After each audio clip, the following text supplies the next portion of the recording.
আসসালামু আলাইকুম, সবাই কেমন আছেন? আশা করি ভালো আছেন। আপনারা, আমিও ভালো আছি। তো আজকে আমি সারাদিন কি করলাম আর কি ভিডিও করলাম, কি রান্না করলাম সব কিছুই দেখতে পারবেন। আজকে সকাল 5টা থেকে এত পরিমাণে বৃষ্টি ছিল। তো 1 ঘন্টা যাবৎ কোনো বৃষ্টি নাই, কিন্তু দেখেন আকাশ মেঘলা, বৃষ্টি আরও হবে মনে হয়। আর আরব তো স্কুল থেকে এসে সেই যে 12টা বাজে পুকুরে নামছে, এখন পর্যন্ত আসে নাই। তো আমি যাব, যে ও কিসের জন্য আসে না, তো আমার দেখতে হবে। আর যেহেতু আজকে হাটের দিন, তো যাই হোক, আপনারা দেখে আসেন আমি সারাদিন কী কী করলাম, সব কিছু এই ভিডিওতে দেখতে পারবেন। আর ভিডিওটা কিন্তু না টেনে দেখবেন, আর কোথাও যাবেন না, কেমন?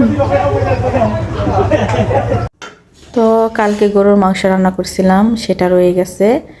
আর আজকে শুধু শিং মাছের ঝোল করব, শিং মাছ দিয়ে। তো গরুর মাংস যেহেতু আছে, তো এই তো আমি শিং মাছ এখানে লবণ দিয়ে মেখে রেখেছি। তো এদিক দিয়ে শিং মাছ রান্না করব। তো পেঁয়াজ আর টমেটো কেটে নিয়েছি, শিং মাছগুলা ভালোভাবে পরিষ্কার করে ধুয়ে নিয়েছি। তো এখন আমি রান্না শুরু করে দেব।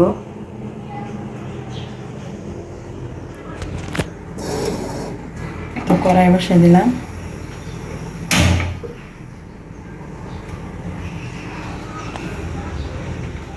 তো কড়াইতে তেল গরম হয়ে গেছিলো, এই যে পেঁয়াজ দিয়ে দিলাম।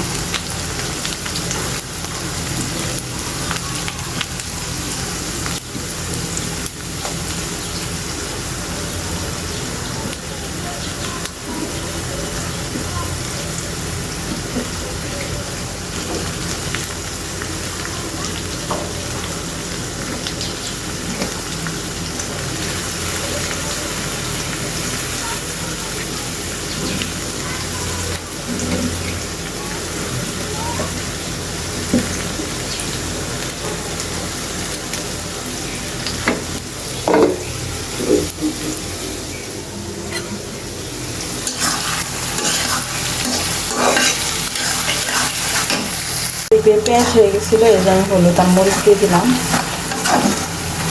লবণ আমি পেঁয়াজের সাথে দিয়ে দিয়েছিলাম।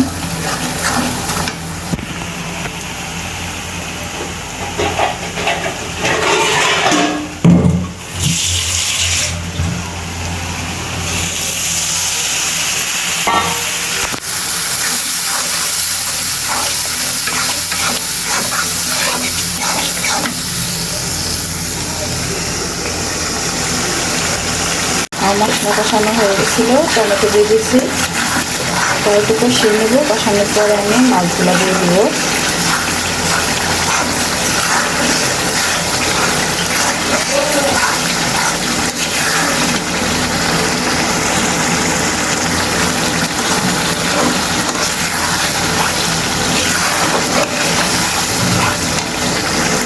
তো মশলা কষানোর পরে যে মাছগুলো দিয়ে দিয়েছি।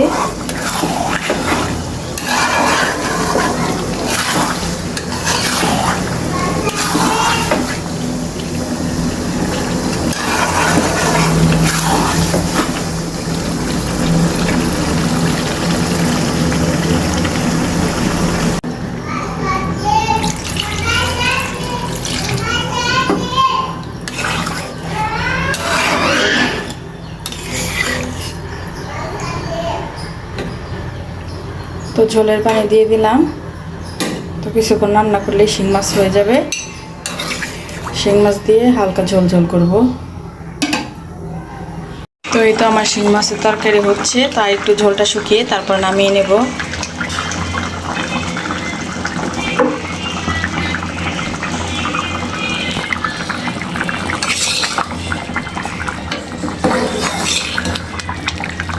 খালটা দিয়ে শিং মাছ পরিষ্কার করছি, দেখেন কালো কালো রয়ে গেছে। আর আমি পরিষ্কার করলে কালো থাকে না, তো আর পরিষ্কার করে নিয়ে আমার ভালো লাগতেছিল না। কয়েকদিন যাবত মন মাসিটা কিছু ভালো নেই। তো আম্মু আর আলবি গিয়েছিল চৌরাস্তায়। তো এই যে ফুচকা নিয়ে আসছে, দুইটাই বসে বসে খাইতেছে। দেখছেন একজনটাও বলে না যে খাইবো নাকি।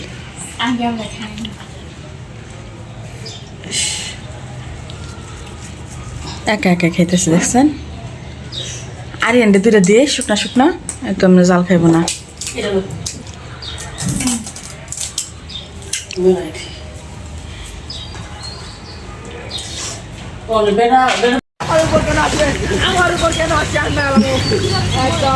পুকুর পাড়ে আসলাম, আর গোসল করতেছিল, 1 ঘন্টা যাবত উঠে না, তারপরে নিতে আসলাম।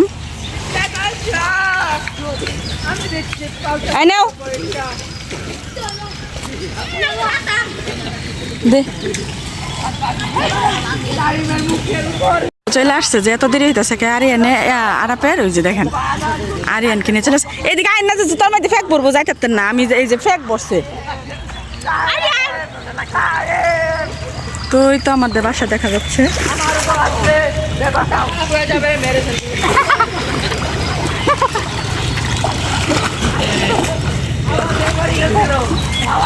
মাছের খাবার নামানো হচ্ছে,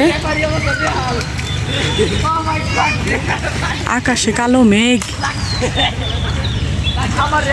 আয় না আয় না প্যাক, আমার পায়ের মেয়ে দেয় মুডাম কেমনে।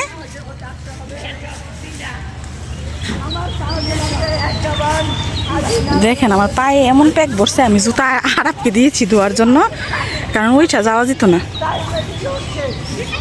দেখেন মাছ মরে গেছে পুকুরে, কিসের জন্য জানি না। না না না না প্যাক হুদাই নামতো না।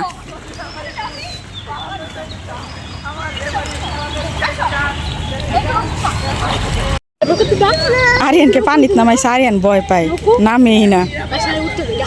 আসো আসো আসো, গোসল করতো না, এই শীত ধরবো আবার ভিজাইতেছে। তো ওই তো আমার কাপড় চোপড় লেড়ে দিচ্ছি, তো এখন আমরা বাসায় যাচ্ছি। ফুল তুলে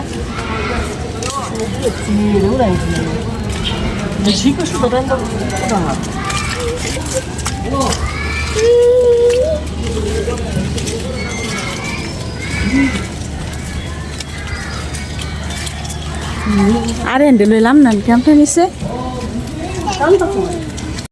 তো এই যে আরিয়ান দিচ্ছে, এখন যাইতে চাইতেছে না, এই যে বাসায় যাচ্ছি। আম্মু আগে আগে আমি পিছনে পিছনে। বৃষ্টিতে রাস্তাঘাটে একদম পানি জমে গেছে।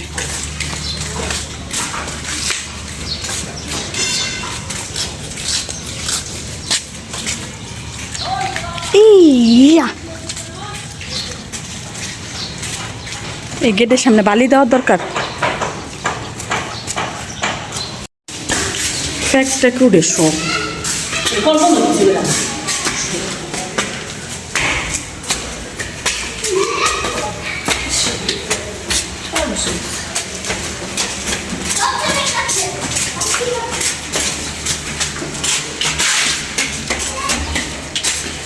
কারেন্ট নাই বাসায়।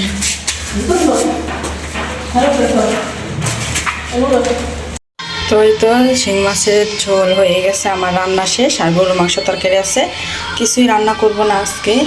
আর বাইরে তো অনেক বৃষ্টি হচ্ছে, তো বৃষ্টির দিন তো মাংস খেলে ভালো লাগে, মাংস তরকারি যেহেতু আছে।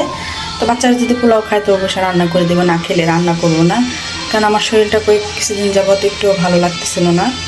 পুকুর পাড়ে গিয়েছিলাম আরাফকে আনার জন্য, আরাফ এখনও আসে নাই। তো আইসে আমি গোসল টোসল করলাম, গোসল টোসল করে আমার রান্না টান্না সব কিছুই শেষ। পুকুরে গিয়েছিলাম, আম্মুও সাথে সাথে গেছে, ভয় পেয়ে গেছে যে আরাফ ওইখানে একা একা কী জানি হয়েছে। তো যাই হোক ওদিক খেলা করতেছিল, অনেক বাচ্চা কাচ্চা ছিল। তো যাই হোক ওকে ডাকছেও আসে নাই, বলছে আর একটু গোসল করবে।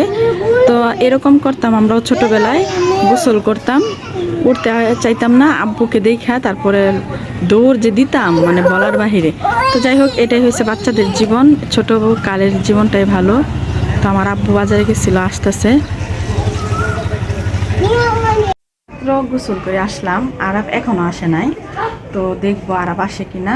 তো আপনারা ভাববেন যে সারাদিন আমি একই ভিডিও দিই, কোথাও যাই না, রান্নার ভিডিও। তো এটাই তো আমার লাইফ, এটাই তো আপনাদেরকে আমি দেখাতে চাই যে সারাদিন আমি কি কাজ করি, কি খাওয়া দাওয়া করি, কোথায় যাই বা কার জন্য কি করতেছি, এটাই তো আমার ভিডিও। আমি বাসার বাহিরে বেশি যাই না, এই কারণে যে আরিয়ান ছোটো, আর আরিয়ান অনেক বিরক্ত করে, আর বিশেষ করে বাচ্চা কাচ্চা নিয়ে কোথাও যেতে ইচ্ছা করে না। তো যাই হোক সামনে চেষ্টা করব আপনাদেরকে বাহিরে বা ভালো কিছু দেখানোর জন্য। তো যাই হোক দেখতে থাকুন। আর আরাপ আসতেছে, আপনাদেরকে দেখায়। আরাপ তো পুকুরের মধ্যে আরিয়ানকে নামাইছিল, আরিয়ান তো পানি দেখে একদম ভয়, ও নামে নাই, একটু নামছে। তো যাই হোক, তো আলবিও স্কুল থেকে চলে আসছিল, আয়সা আবার তার নানুর সাথে চৌরাস্তায় গেছিলো। তো যাই হোক মাত্র আরাপ পুকুর থেকে আসতেছে, দেখছেন? দেখেন ঠান্ডা লাগলে কি অবস্থাটা হবে। বাচ্চাদের এটা কোনো হুঁশ নাই, দেখবেন জ্বর আসলে বাসার মধ্যে বসে থাকবে, বলবো পড়বো না এটা সেটা, স্কুলে যাবো না বাহানা দিবে, কিন্তু বৃষ্টির সময় ঠিকই ভিজবে। দেখেন হাটে থেকে বাজার টাজার করে নিয়ে আসতেছে সবাই, যেহেতু বৃষ্টি, তো বৃষ্টির মধ্যে সবাই বাজারে যেতে চায় না, তো তাড়াহুড়ো করে আনতেছে যে বৃষ্টির আগেই যা যা যেগুলো প্রয়োজন সেগুলো নিয়ে আসবে। তো বৃষ্টির মধ্যে কালকে দেখছিলেন যে আরাফ আম পেড়ে নিয়ে আসছিল, তো আমের আচার দিব, যেহেতু এটা রাখা যাবে না বেশি দিন, ছোট ছোট আম, তো কি করব, আচার বানায় দিব, ওরা খেয়ে ফেলবে কিছুদিনের ভিতরে, পরে আম ভালো করে এনে তারপর আমের ভর্তা করব, ভর্তাও করব আর আমের আচার দিব।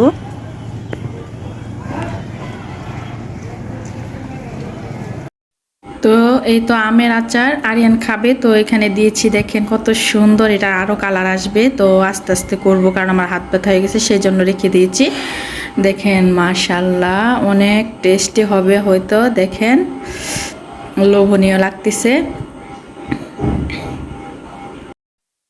তো এই তো আমার আচার বানানো প্রায় শেষ, কিন্তু হাত ব্যথা করতেছে, তো এখন চুলাটা অফ করবো, তারপর আর একটু একটু গাঢ় করে ভেজে নেব, কারণ আর একটু ভাজলে ভালো লাগবে, আচার যত লাড়া দেওয়া হয় তত এই স্বাদ হয়, কিন্তু এই আচারটা রাখবো না বেশি দিন, খেয়ে ফেলবে, কারণ এই আমগুলা ছোট ছোট ছিল, আর বেশ কিছু আম উপর থেকে ও গাছ উপর থেকে ছুঁড়ে ফেলেছিল, তাই ফেটে গিয়েছিল, তো সেই জন্য এটা খেয়ে ফেলবে। আরেকদিন আমি সুন্দর করে আচার বানাবার রেসিপিটা অবশ্যই দেখাবো, আর সুন্দর করে তখন বানিয়ে রাখবো, 1 বছরের মতো আরও বেশি থাকে ফ্রিজে রেখে দিলে। তো আজকে আর কি বলবো, আজকে পর্যন্তই। সম্পূর্ণ ভিডিওটা দেখার জন্য আপনাদেরকে অসংখ্য ধন্যবাদ। আপনারা ভালো থাকবেন, সুস্থ থাকবেন, আল্লাহ হাফেজ।